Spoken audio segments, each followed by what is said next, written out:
Salut Rémi, ça va? Ça va bien, merci. Écoute, on est rendu à la leçon 10. On parle de la Bible en tant que récit historique. Donc, est-ce que la Bible, c'est un livre d'histoire? Est-ce que c'est un livre fiable? Est-ce que c'est un livre avec des faits authentiques? Toi, tu en penses quoi? Ben, je pense que c'est une question très importante parce que il y a beaucoup de gens qui lisent la Bible comme un livre de légende, un livre avec des bons enseignements moraux ou religieux, mais pas de valeur historique. C'est une pensée assez courante aujourd'hui de dire oui, c'est un bon livre la Bible. Hein. C'est un bon livre, ça fait du bien à l'âme, c'est une belle pièce de littérature. Mais bon, sur le plan historique, il ne faut pas le prendre trop au sérieux. Alors, c'est important pour nous de savoir que la Bible ne se présente pas comme ça. La Bible se présente vraiment comme un livre historique. Puis si on enlève cette partie historique, ben, il ne reste pas grand-chose en fait. Et lorsque tu dis un livre historique, tu veux dire par rapport aux joueurs qui font partie de la Bible, aux personnages? Ce que tu dis en fin de compte, c'est qu'on n'aille pas dire que c'est des personnages qui sont fictifs. Voilà, c'est ça. Ils sont des vrais personnages qui ont vraiment existé. C'est comme ça que se présente la Bible, c'est comme ça que je la lis, puis que je la comprends, puis comme ça que je crois que Dieu veut qu'on la comprenne. Alors maintenant, évidemment, ceux qui ne sont pas des croyants vont avoir tendance à remettre ça en question. Puis c'est normal, de leur point de vue à eux, ils lisent la Bible comme ils liraient l'Iliade et l'Odyssée ou des textes de l'Antiquité. Donc c'est à nous d'expliquer pourquoi on croit que ces personnages-là sont réels, pourquoi c'est important qu'ils sont réels, puis quelles sont les confirmations qu'on peut avoir. Et il y en a, pas pour tout, mais pour un certain nombre de personnages et d'événements, on a des confirmations par l'archéologie, par des textes anciens, que vraiment, ce sont des personnages réels. Qui ont vraiment existé. Et comme on parle cette semaine, pas cette semaine, mais la semaine passée, où on disait dans la leçon 10 qu'il y avait David, il y avait Salomon, il y avait toute une panoplie de prophètes qui, en fin de compte, moi, je reste surpris de savoir qu'il y a des gens qui remettent en question que David a déjà existé. Oui, mais il faut dire que, bon, c'est sûr qu'au niveau des documents extra-bibliques, on n'a pas grand-chose par rapport à David. Mais quand même, maintenant, on ne remet plus en question son historicité parce qu'on a quand même retrouvé un ou deux documents qui clairement établissent qu'il a été roi et le fondateur d'une dynastie. En particulier parce qu'il y a un document qui parle d'un fils de David, fils du royaume de David. Donc, Salomon, on n'a rien. Au niveau archéologique, on n'a rien. Donc, ceux qui ne croient pas à la Bible disent, oui, en dehors de la Bible, Salomon n'existe pas. Mais qu'est-ce qu'on fait avec les proverbes qu'on nous dit qui ont été écrits par Salomon? Lorsqu'on les lit, on voit bien qu'il y a de la jugeote en arrière de ça. Écoute, il y a quelqu'un qui a vraiment pensé à ça. C'est sûr, c'est sûr. Mais tu comprends, quelqu'un qui ne croit pas en la Bible va dire oui, c'était écrit par quelqu'un d'intelligent, pas forcément par Salomon. mais là où moi je reste perplexe, c'est que dans l'art, c'est Michel-Ange, je pense, qui a sculpté un David que tout le monde trouve grandiose.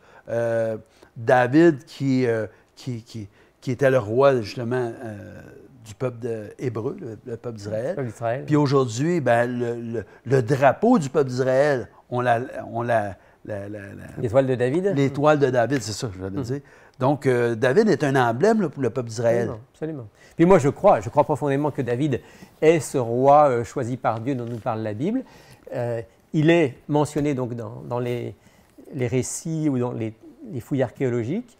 Bon, Salomon, ce n'est pas le cas, mais ça ne veut pas dire qu'on ne va pas trouver, parce que si on revient 100 ans en arrière, il y avait plein de personnages bibliques ou d'événements bibliques dont on disait qu'ils étaient mythiques. Puis depuis, on a eu des confirmations que c'était réel. Qui ont vraiment existé. Donc, c'est pas parce qu'aujourd'hui, on n'a pas encore retrouvé quelque chose sur Salomon qu'on ne va pas retrouver un jour. Et puis, de toute façon, même si ce n'était pas le cas, le récit biblique est quand même très solide et on peut lui faire confiance. Mais c'est intéressant à chaque fois qu'il y a une découverte qui vient me dire « Ah, tiens, Ce qu'on ne pensait pas qu'il était réel, il devient. Voilà. Hein?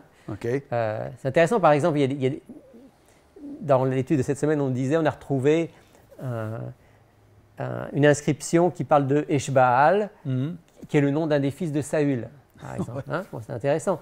Par exemple, on a retrouvé aussi un document dans lequel il est question de Baruch, fils de Nérija. OK.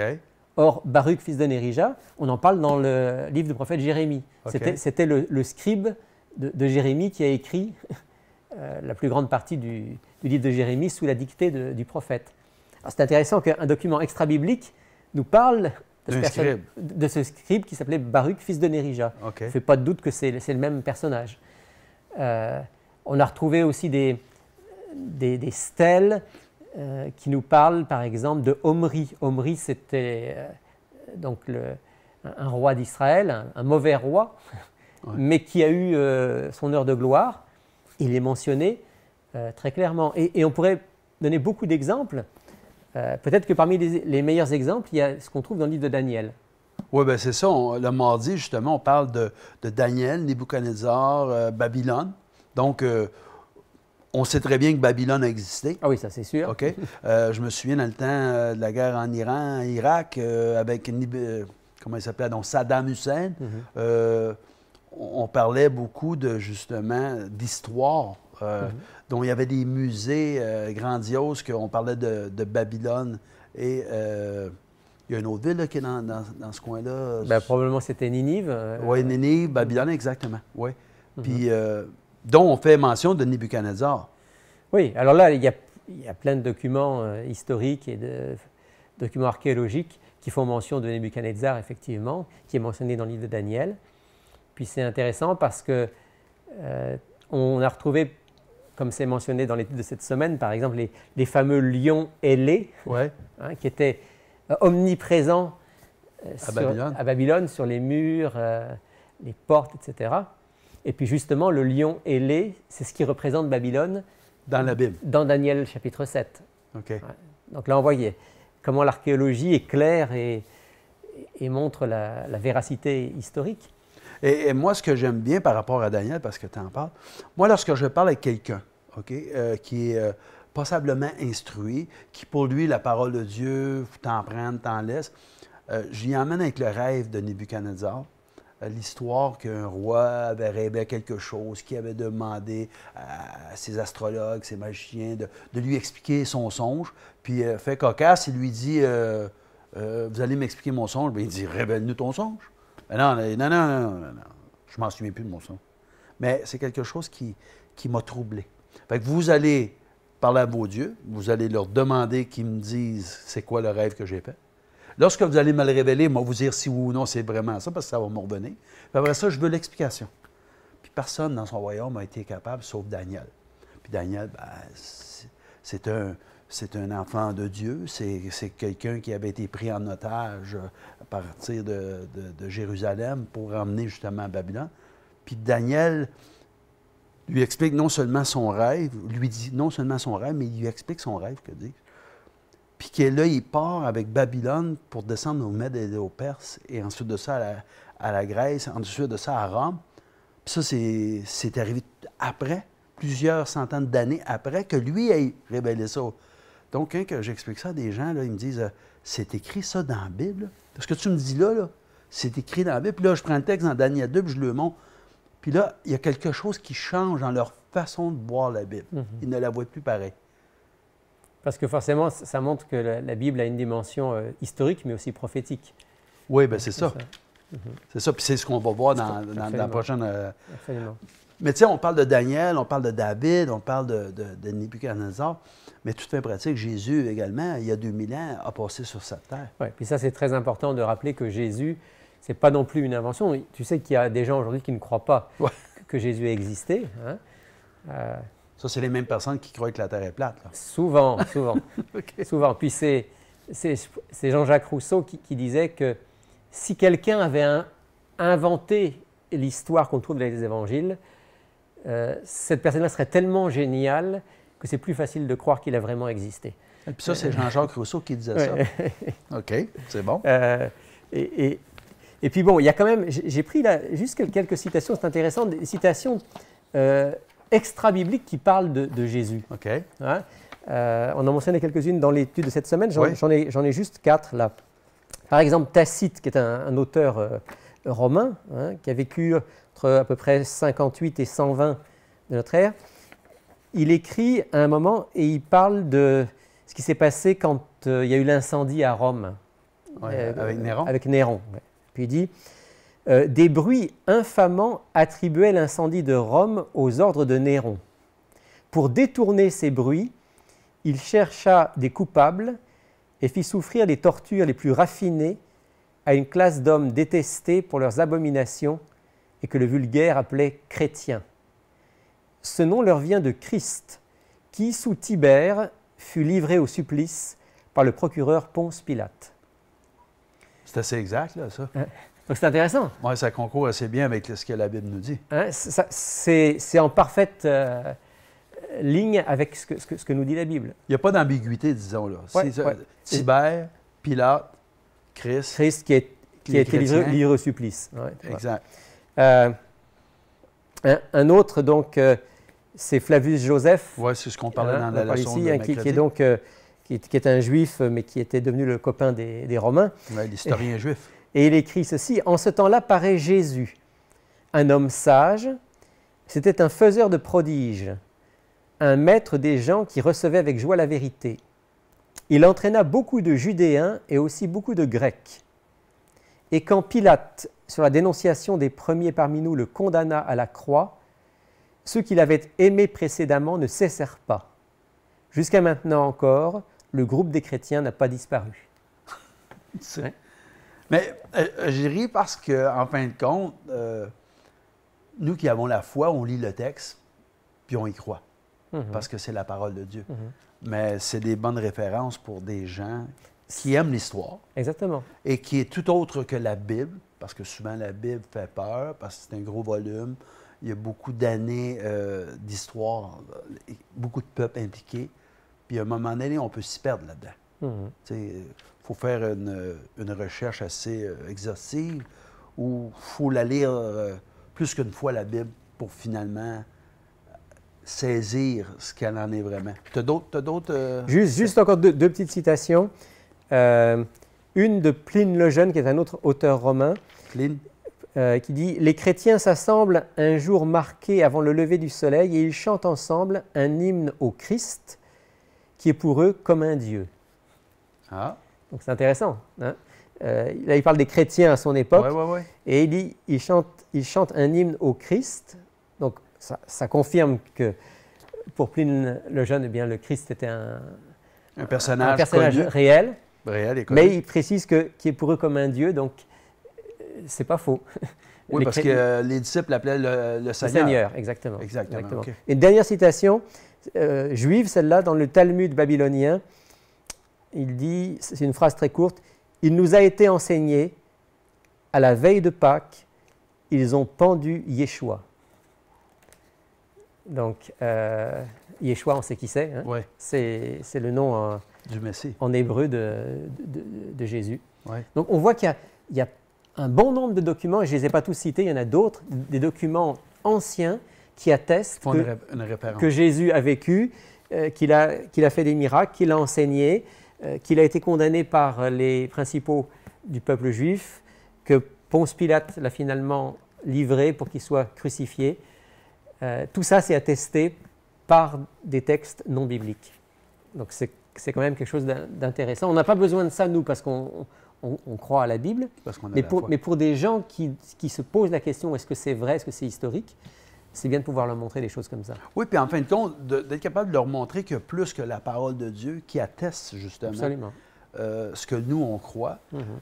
Mais juste de s'asseoir et de s'arrêter, puis de dire, aujourd'hui, on est le 9 juin 2020, après Jésus-Christ. Il n'y a pas grand personnage sur Terre qui a créé un impact sur le monde comme Jésus-Christ a fait. Avoir encore des adeptes qui le suivent, d'autres qui le contestent, d'autres qui citent la journée après sa naissance. Je pense que, en tout cas, ça dit beaucoup. on parle de la Bible et les prophéties. Leçon numéro 11.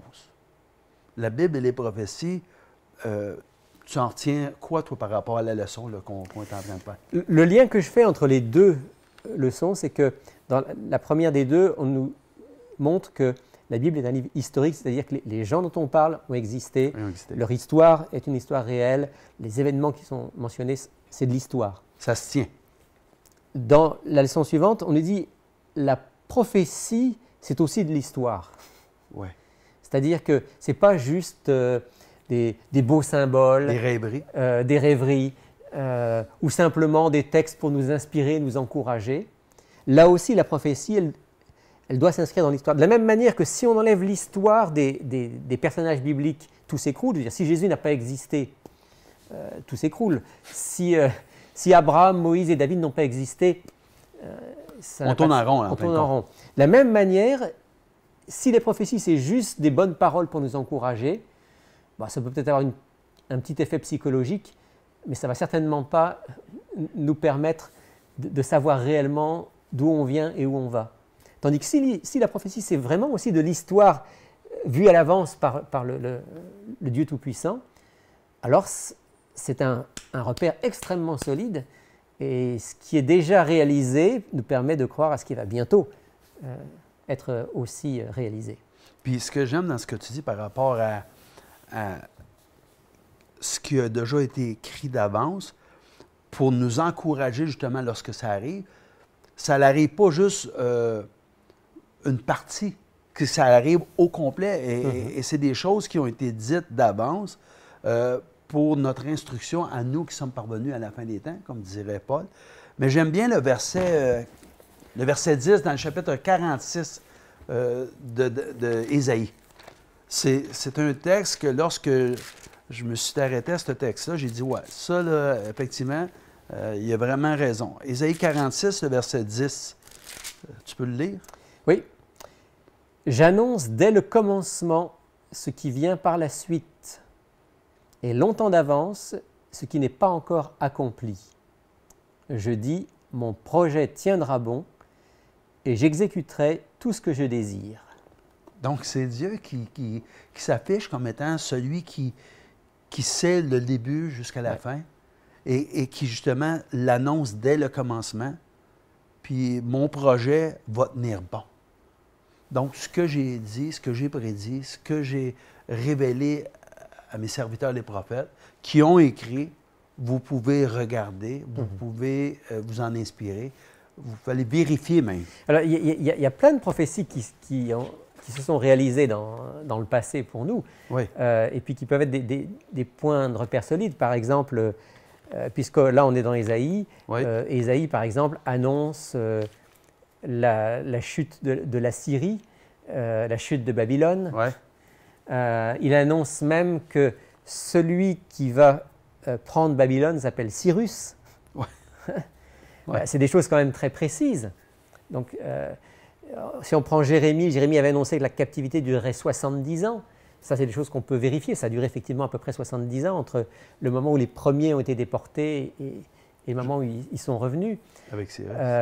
Il y a beaucoup de prophéties dans la Bible dont on peut vérifier. Bien sûr, Jésus qui a annoncé la chute de Jérusalem et la destruction du temple. En l'année 70, la chute est arrivée. En fin de Toutes ces choses-là sont là pour nous dire, hey, Dieu connaît vraiment l'histoire humaine à l'avance et il nous l'annonce, pas seulement pour satisfaire notre curiosité, mais pour fortifier notre foi et pour qu'on puisse lui faire confiance dans nos vies. Je pense que c'est pour lui faire confiance, justement, pour que notre foi réside sur de quoi de solide. Puis Jésus, lorsqu'il vient sur cette terre, fait un peu la même chose que le Dieu de l'Ancien Testament. On est dans le Nouveau. Si on lit dans Jean 14, verset 29, c'est Jésus qui parle là. Et il parle à ses disciples pour justement leur dire que ce que je vous dis, vous pouvez y faire confiance. Puis quand ça arrivera, vous saurez vous souvenir que j'ai dit ceci. Jean, chapitre 14, verset 29. Je vous ai dit ces choses maintenant avant qu'elles n'arrivent, afin que lorsqu'elles arriveront, vous croyez. Donc, la prophétie comme telle, elle est là pour justement nous donner cette foi-là qui va nous aider à faire confiance à Dieu et dans les choses qu'il nous demande de faire. N'est-ce pas? Absolument. La prophétie, elle n'est pas simplement là pour nous renseigner, pour nous informer, elle est là vraiment pour nous permettre d'être en relation avec Dieu de manière plus étroite et pour changer notre vie, pour nous transformer. Oui, parce que sinon, ça serait juste pour satisfaire notre curiosité, en fin de compte. C'est comme on va voir un voyant ou un médium. Oui, c'est ça. Dis-moi ce qui va arriver dans la suite des temps. Et dis-moi si je vais rencontrer quelqu'un, comme si à quelque part, c'était quelque chose d'extraordinaire de rencontrer quelqu'un.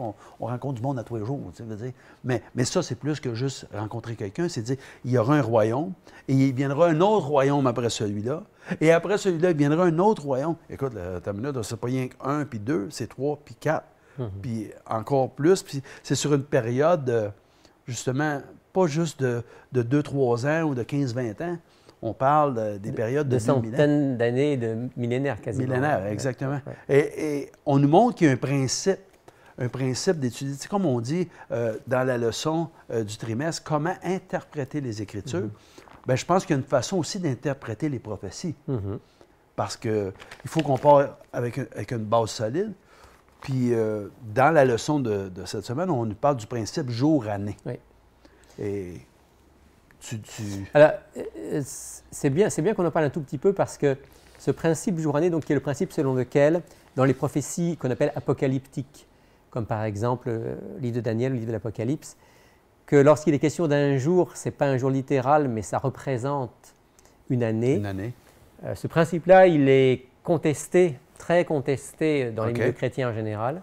Puis même aujourd'hui, il n'y a pas très longtemps, il y a quelques semaines, je lisais un texte d'un professeur adventiste qui disait en gros, ce principe-là, il est démodé. Il est démodé. Hein? Il est démodé, on peut le laisser tomber. Okay. Or, moi, je crois qu'on a toutes les raisons de croire qu'effectivement, dans Daniel et l'Apocalypse, ce principe jour-année est valable. Moi, j'aimerais juste partager avec toi, Claude, 4 ou 5 raisons, plus que ce qui est d'ailleurs dans la leçon de cette semaine, pour laquelle on peut croire que ce principe est valable. Première chose, ça c'était dans l'étude de cette semaine, dans les livres de Daniel et l'Apocalypse, tout est symbole. Ouais. Hein? Donc, si tout est symbolique, si un animal, ce n'est pas un animal, c'est un royaume, si des ailes, ce n'est pas des ailes, c'est la rapidité, on peut continuer comme ça. Des mers, des peuples, il y a toutes les raisons de penser que les périodes de temps, elles aussi, doivent être symboliques ou codées. Hein? Oui, parce qu'on ne peut pas dire que tout est symbolique ou tout est image, puis finalement, quand tu arrives à des journées, non, c'est littéraire. Ça, c'est la première chose. Ça, c'est d'ailleurs confirmé par le fait que, généralement, dans Daniel et dans l'Apocalypse, les périodes de temps ne sont pas données d'une manière normale. Enfin, quand je veux dire normale, par exemple, un temps, des temps et la moitié d'un temps. Ouais. Ce n'est pas une manière normale de dire 3 ans et demi. Non, effectivement. 2300 soirs et matins. Ce n'est pas une manière normale de dire 2300 jours. Oui, c'est ça. Tu comprends ce que je veux dire? Parce que soir et matin nous fait référence à la création. À la création, entre autres, oui. Alors, ça vient confirmer que là aussi, il y a quelque chose de symbolique dans la manière de parler. Bon, en plus de ça, il y a quelque chose d'intéressant, c'est que dans les prophéties qu'on appelle les prophéties historiques, pas les prophéties apocalyptiques, les prophéties, on va dire, traditionnelles, habituelles, parfois on a des périodes de temps qui sont très longues. Ouais. Par exemple, je citais tout à l'heure Jérémie dit « Dans 70 ans, vous reviendrez de Babylone ». Bon, 70 ans, c'est quand même déjà long. Dans Ésaïe, il est question de 65 ans. La plus longue prophétie non apocalyptique que je connaisse, c'est dans la Genèse, quand Dieu dit qu'au bout de 400 ans, ils reviendront. C'est-à-dire que tes descendants, il dit Dieu à Abraham, vont être des esclaves, etc. Mais au bout de 400 ans, ils reviendront. Donc 400 ans, c'est long. Ouais. Okay? Maintenant, dans tous les textes apocalyptiques qui sont censés nous parler de l'histoire du monde jusqu'au royaume de Dieu, les périodes de temps, si on les prend littéralement, sont très courtes. Ouais. 3 ans et demi, 2300 jours, 10 jours. Ouais. C'est-à-dire, alors, ça, c'est un indice de plus pour dire, attends, oui, il y a quelque chose qui ne colle pas là, parce que c'est une prophétie qui nous parle des royaumes jusqu'à la fin des temps, puis les durées sont très courtes. C'est un autre indice pour dire, mais non, il faut les comprendre d'une manière symbolique. Ouais. Maintenant, on nous le mentionne aussi dans l'étude de cette semaine, il y a des textes, comme par exemple dans le livre des Nombres ou dans le livre d'Ézéchiel, où clairement on fait un lien entre jour et année. Par exemple, on dit pour chaque jour, c'est une année. Voilà, pour Ézéchiel, couche-toi sur le côté. C'est ça. Je t'impose. Tu porteras la faute de la maison de Juda pendant 40 jours. Je t'impose un jour pour chaque année. C'est parce que je l'avais 2 jours. Voilà. Hein? Oui. Donc là, on voit le lien entre jour et année. Et maintenant, un dernier point, c'est qu'on sait moins, c'est qu'il y a des textes dans l'Ancien Testament où le mot jour est utilisé pour dire une année. OK. On prend juste un exemple. Si on va dans le livre de l'Exode, Par rapport aux 40 ans, là? au chapitre 13, donc là où on donne les ordonnances pour la Pâque. Ah, OK. Hein? Au verset 10, tu veux le lire ça, Claude? Oui, tu observeras cette prescription au temps fixé, d'année en année. OK. C'est intéressant parce que dans le texte original, ce n'est pas d'année en année, c'est de jour en jour. Oh! Mais... En hébreu, là, tu parles. En hébreu, oui. Mais dans le contexte ici, tous les traducteurs comprennent que ça ne veut pas dire de jour en jour, ça veut dire d'année en année. Et puis tout le contexte nous permet de comprendre ça. Alors ça fait un lien très fort entre le mot jour et le mot année. Ça veut dire que dans la pensée juive, hébraïque, le mot jour, on pouvait le comprendre comme des années. Bien, par rapport à... Dans l'Exode, justement, quand ils sortent de l'Égypte, il lui dit parce que tu as été pendant 40 jours, voilà. OK, bien, je vais t'imposer une année pour chacune de ces années. Voilà. Donc, tout ça pour dire que, contrairement à ce que pensent certains, le principe jour-année, il n'est pas du tout anti-biblique, il n'est pas du tout dépassé, mais au contraire, il a des fondements solides dans la Bible. Et c'est un principe qui nous permet de comprendre des prophéties extraordinaires, comme par exemple les 70 semaines. Si on ne comprend pas que les 70 semaines, c'est des semaines d'année, on peut pas comprendre cette prophétie, elle ne nous mène pas au Messie. Qui part de Babylone jusqu'au Messie. Qui part de la période perse. OK, de Perse, des Médéo-Perses. OK. Jusqu'au Messie.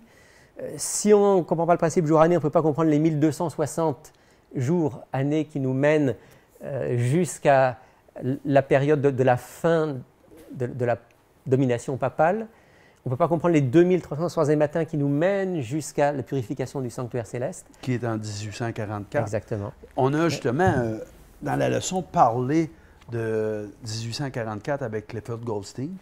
C'est un petit livre que tu nous présentes, là, qui est intéressant. Oui, bien, je pense que quelque part, il fallait en parler. C'est que Clifford Goldstein, 1844, simplifié. Parce qu'on voit toutes les bêtes, justement, qu'on voit dans Daniel ou dans l'Apocalypse, qui font partie de toutes les prophéties dont la parole de Dieu nous fait comprendre que Dieu, longtemps en avance, avait déjà prédit qu'il arriverait des royaumes un après l'autre et que finalement, la prophétie de 2300 soirs et matins nous amènerait jusqu'en 1844. Nous qui sommes adventistes, je pense que c'est quelque chose qu'il faut qu'on essaie de comprendre pour nous-mêmes. Absolument. C'est d'une part parce que souvent, c'est quelque chose qu'on n'étudie pas ou qu'on n'étudie plus. D'autre part parce que c'est souvent contesté par certains. C'est important d'avoir les bases bibliques. Puis ce petit livre de Clifford Goldstein, c'est un très bon ouvrage. Puis lui, il peut justement mettre une saveur juive, parce que c'est un juif, là. Clifford Goldstein, c'est un juif. Donc, il comprend l'arrière-pensée juive, puis la façon qu'on, justement, on parlait d'années ou de jours. Pour l'hébreu, ça peut être un comme l'autre. C'est ce que tu essayais de nous dire là, tantôt. Oui, que le mot jour peut effectivement désigner une année dans les textes courants de la Bible hébraïque. Oui. OK. Et on a parlé de typologie en tant que prophétie. On a parlé aussi par rapport au peuple des Hébreux, les Juifs, par rapport à leur histoire. On parle justement de prédictions sur la crucifixion, tel que David a écrit dans les psaumes. C'est prophétique, là, ça. Là. Oui, le psaume 22, entre autres, oui, il a une dimension prophétique, absolument. Exactement. Puis moi, j'ai déjà été même dans certaines écoles où le professeur déniait ça. Puis c'est une école là, reconnue là, pour justement dire école adventiste, là, qui disait que le psaume 22, ben, c'est David, en fin de compte, qui est en train de se lamenter sur le tort qu'on peut lui avoir fait. Mais lorsqu'il dit il y a une gang de scélérats qui tournent autour de moi, ils se partagent mes vêtements. Finalement, quand tu lis ça, 900 ans après... Il est probable que David, lorsqu'il a écrit ce psaume et qu'il était inspiré par l'Esprit de Dieu, ne savait pas, n'était pas conscient Non. Hein, qu'il était en train de dire des choses qui annonçaient des événements messianiques, comme nous on peut le voir avec le recul, mais Dieu lui le savait. Oui. Et ce n'est pas par hasard, effectivement, que David l'a écrit et que ça nous a été transmis dans ce psaume. Exact. Ouais. Donc, on parle de Moïse, Moïse et les serpents dans le désert. Donc, quand Moïse a fabriqué un serpent d'airain puis il l'a mis sur une perche, c'était pour la problématique immédiate qu'il vivait, là. Ne sachant guère que ça montrerait qu'un jour, le Messie, justement, subirait la même chose. Et que tous ceux et celles qui regarderaient au Messie seraient guéris, seraient sauvés. Donc, je pense que finalement, comme le texte nous dit dans Daniel, cache tes choses jusqu'à la fin des temps, alors que la connaissance augmentera. Donc, qu'est-ce qui fait que la connaissance augmentera, selon ce qu'on dit en fin de compte? Bien, c'est en fait, la connaissance dont on parle là, c'est la connaissance de la parole de Dieu et la compréhension de la parole de Dieu. Exact. Et on est dans une position qui est quand même assez extraordinaire. Nous, on sait qu'on est vraiment à la fin des temps et on a la possibilité d'avoir du recul. Oui, c'est ça. Hein, du recul sur des milliers d'années. Exact. À travers lesquelles des prophéties se sont réalisées. Oui. Et ça nous donne une grande confiance en Dieu pour ce qu'on vit aujourd'hui puis pour ce qui nous prépare pour demain. Exactement. Et c'est à ça que je voulais faire référence. C'est qu'en fin de compte, nous, on est plus gâtés, si on veut, que les gens qui ont vécu dans la période dans laquelle ils ont vécu, parce que finalement, nous autres, on a ce qu'on vit, mais tout ce qu'eux ont vécu, justement, qui s'est réalisé tel que le Seigneur voulait le faire comprendre à ceux et celles qui étaient là. C'est pour ça que j'aime bien le texte dans 1 Corinthiens 10, 6, 1 Corinthiens 10, 11, même Jean, dans Jean 20, verset 31, ou dans Romains 15, 4. On pourrait lire Romains 15, 4. Romains chapitre 15, verset 4. Oui, parce qu'on lit tout le temps dans Corinthiens d'habitude, là, mais Romains 15, 4. J'aime bien ce qui est écrit là. Tu le lis? Oui. Or, tout ce qui a été écrit d'avance l'a été pour notre instruction, afin que par la patience et par la consolation que donnent les Écritures, nous possédions l'espérance. Amen. Donc, tout ce qui a été écrit d'avance l'a été pour notre instruction. Donc, lorsqu'on lit les choses qui ont été dites, qui ont été faites, qui ont été projetées dans le temps pour nous faire comprendre que certaines choses arriveraient de telle et telle manière, puis que là, nous, on regarde en arrière et on dit, ce qu'il avait dit, c'est vraiment réalisé. Bien, comme tu as dit tantôt, ça nous aide à nous projeter dans l'avenir, dans le futur, pour dire, si ce qu'il a dit, c'est vraiment réalisé comme tel, bien, je pense que je peux placer ma confiance en Dieu, de savoir que ça va se réaliser comme il l'a dit également. Tout à fait. Écoute, on pourrait nous dire beaucoup de choses là-dessus, parce que la parole de Dieu est pleine d'informations. Mais on va arrêter ça là. On va laisser les gens du centre faire leurs propres études. Puis finalement, on va avoir également une étude qui va se faire à 9h30 samedi matin, où d'autres pourront apporter un éclairage. Un éclairage ou un peu plus de ce que nous, on a bien voulu présenter au monde. Fait que sur ça, on peut prier. Tu veux prier pour nous autres? Seigneur notre Dieu, merci infiniment pour ces récits prophétiques, ces instructions. Merci de nous avoir éclairés par ta parole, de ne nous avoir pas laissés dans l'obscurité. Merci de mettre en nous la foi aussi, Seigneur. Tu sais qu'aujourd'hui, ta parole est remise en question, la fiabilité des prophéties est remise en question. Seigneur, on ne comprend pas tout. On doit être très humble dans cette étude des prophéties. Oui, Seigneur. Mais ce qu'on comprend est suffisant pour nous donner une grande confiance en toi. Merci. Merci de nous avoir révélé cela, surtout de nous avoir révélé Jésus, notre Sauveur. Aide-nous à être attentifs aux prophéties pour notre temps et à nous préparer pour le proche retour de Jésus. Fortifie-nous dans la foi, dans l'espérance et dans l'amour. Au nom du Christ. Amen. Amen.